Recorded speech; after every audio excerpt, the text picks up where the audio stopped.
Hetsika ataonay zany a dia salon du chocolat et de la gourmandise izay atao le 8 avril ato amin'ny Carleton. Dia izy io zany dia hetsika mba deuxième levée de fonds anay mba azahoana vola hikarakarana ny olona sahirana ao Ankorondrano, Andranomahery. Betsaka izy eo zany ambadiky le immeuble tsara tarehy be dia be eo a, hita le olona fa sahirana dia miezaka izay zany a mba hoe hitady vola hanampiana anazy a mba hiaméliorena ny condition de vie zany a sy miezaka ny hampianatra azy,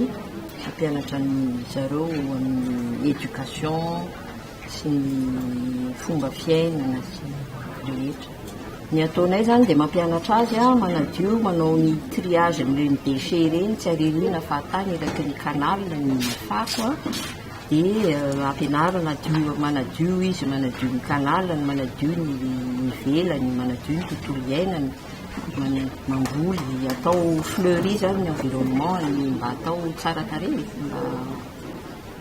500 famille eo dimanjato eo mponina ao amin'ny quartier ao. Zava-misy a zay zany a ny président teo aloha zany a dia efa nanao hetsika atao zahay zany a, nanao lavoara sy